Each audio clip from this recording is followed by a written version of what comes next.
everyone, welcome back to our YouTube channel. This is Teacher Overlook. So today, I will not explain any questions, but the video, I will say, is very important. Why? Because today, I will talk about a key point that 90% of students who have overlooked it. And this key point can help the students master the geometry questions. So, what is this so important thing for the geometry learning? That is your working. So, let's take a look at some workings from the students' real questions. So first, let's see some incorrect examples. For example, like these two, we find that these two students' workings a bit messy and also improper format, and also lose some proofs, many problems, and finally make mistakes. And also, let's see some correct example from the students. We can see, wow, these two workings very clean, very neat, and very logic, and with enough proofs. And some students, after they watch this, may say, Teacher Overlook, I don't think the workings is so important. As long as I get the answer, I have solved this question. That's not correct. Why? So today, Teacher Overlook, I will give you 3 reasons why our workings is really matters. The first reason is, first, your working actually can get marks. So that means if you don't write complete, if you have incomplete workings, you will lose the marks. Let's see the evidence. We can see this is the solutions from one school's paper, and then we find out base angles of isosceles triangle, base angles of isosceles triangle, and we also see that the property of isosceles triangle, the angle sum of triangle, the proofs, and how they write this. You can see that the workings here, they can get marks, and if you don't write a complete one, you will lose the marks. You will see, so pitiful. Just lose mark for such reasons. So everyone, the first reason why we need to have a good working, because we will lose marks if we don't have it. And then the second reason is, if you don't have a very good working, it will influence your logic. You can find that in the future, we will start to learn some questions like this. We find out, very complex, many steps. The logic is also very complex. So, if we want to solve it, we need to have a very good logic. And then, if your working is good, can help you to analyze the logic. But you can imagine, if your working is very bad, you write something here, write something there, then finally, how can you have a very good logic? So this is the second reason why we need to have a very good working. And the last reason is, if your working is improper, then it will easily to cause some mistakes. Let's see some examples. You can see this is a workings from one student. When the students label the information, we can find that the students make mistakes in the label, in the working. And then finally, make a mistake on this question. So, these are the 3 reasons why we need to have a good working. First, let's do a revision. First, yes, the incomplete workings will lose marks. So, it's very important. Second, our working will influence a lot of our, logic. And then finally, if you don't have a proper workings, it will easily cause mistakes. So these are the 3 reasons why we need to have a good workings. And then, since we know that we need to have a good working, how can we have the good working? And what is a good working? So let's see an example. This is the example from the students, and we can see what's the features of this working. We can find that first, it's very clean and well organized. How can this be? Because we find that the students align every step. So when we look at this process, the workings, wow, it's very well organized. And then what about the second one? We can find that the second one is in the figures, the geometry question. The students labeled every information we have in the figures. So this is the second one. We should label the key info in the figures. And then what is the third one? We can find that during all the steps, every step the student use some property, and then the student will write down the proof. And also the students have named all of this, for the angles, write every name correct. Angle EBC, angle BAC can help us to find which angle we need to find, which angle we have to know. So this is the correct name. And finally, as I mentioned, every step the students have write the correct proof. So the fourth is the proper proof.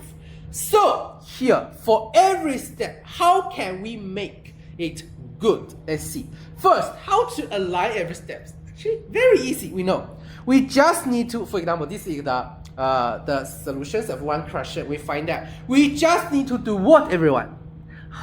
We just need to align the first sign or the first letters or numbers, and then we will have align every step. So the first thing, we can align the first letter or signs. And then the second one is, how can we label the figures? So in some geometry questions, we will get some information.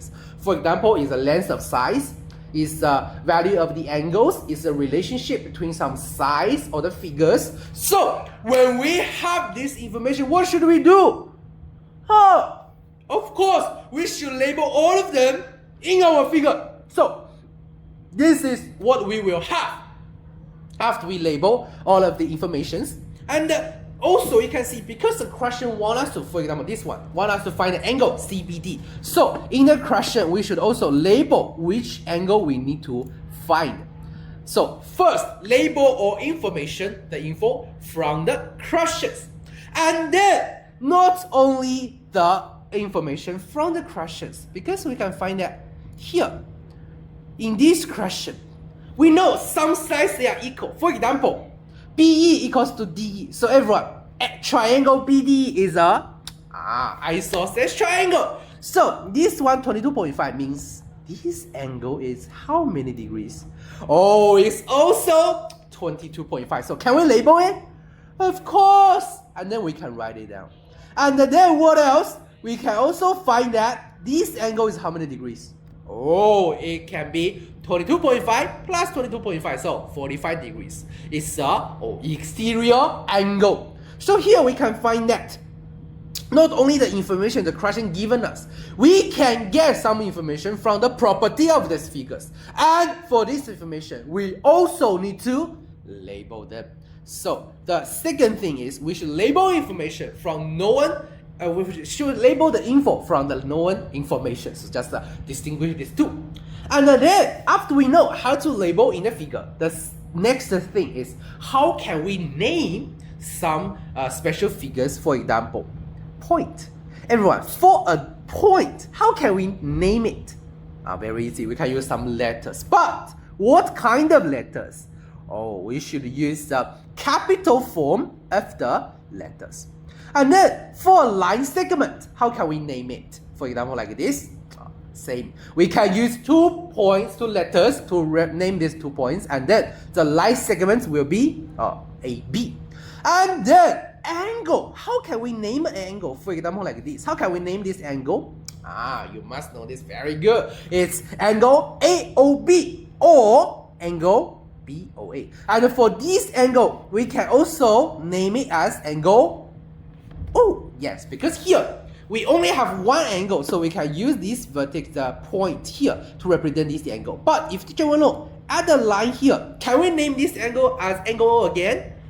Cannot, because we don't know which one is angle O. But here we learn how to name the angle.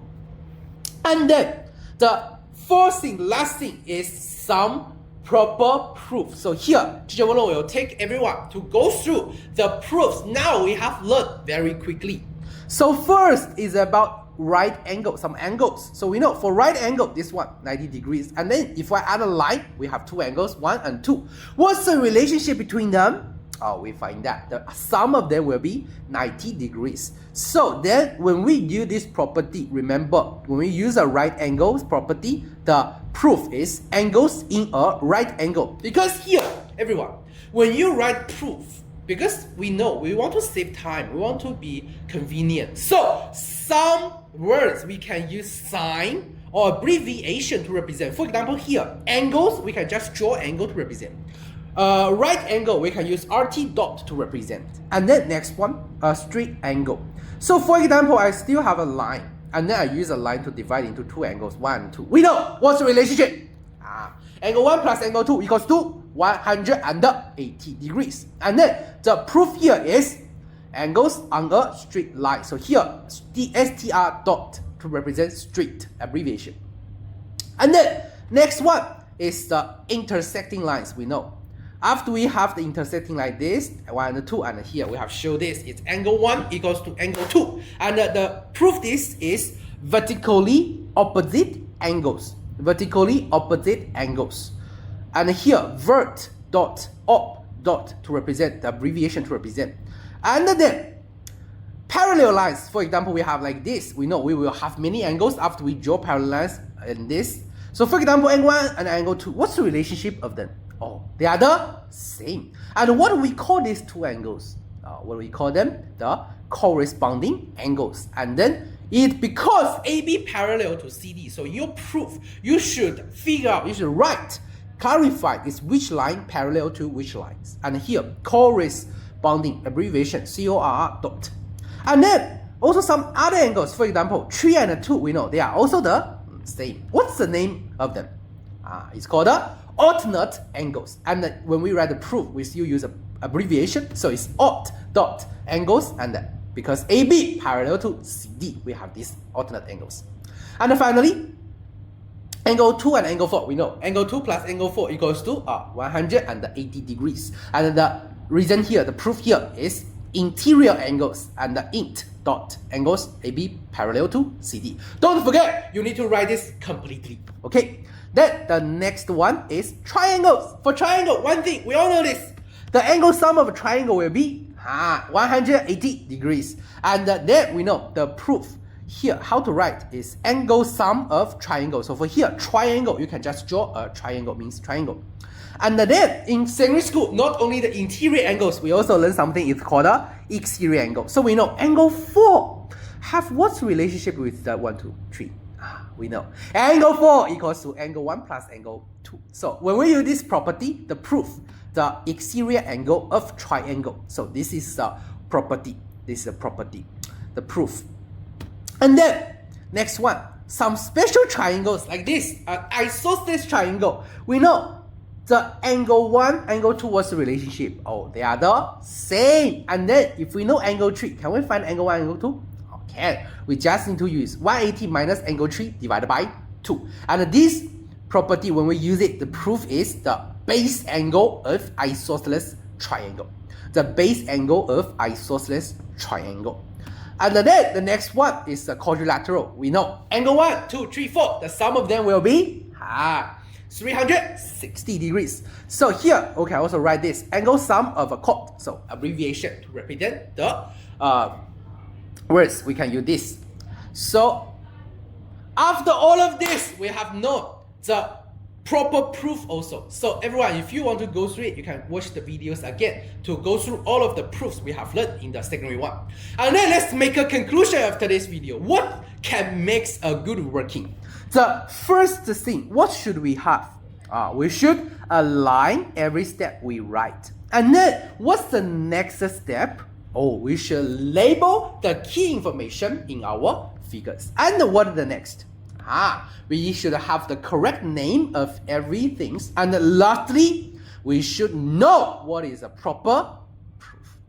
So after we know all of this, you can check all of your previous workings about the geometry questions. And then if you have any problems or you find that I'm not sure whether this is correct or not, you can scan the QR code, join our S1 study group and share your workings there. Or if you want to directly share with our teachers, of course, you can scan the QR code at the bottom to contact with me directly, and then you can share your workings with me and I can help you to identify whether which part we still have some problems. So, and in our S1 study group, we will also share many materials and the learning habits and some videos like today's video. So if you don't want to miss this, you can scan the QR code during the group. And also in our YouTube channel, we have updated different kinds of videos, some about questions, some about habits, and some about something you will miss.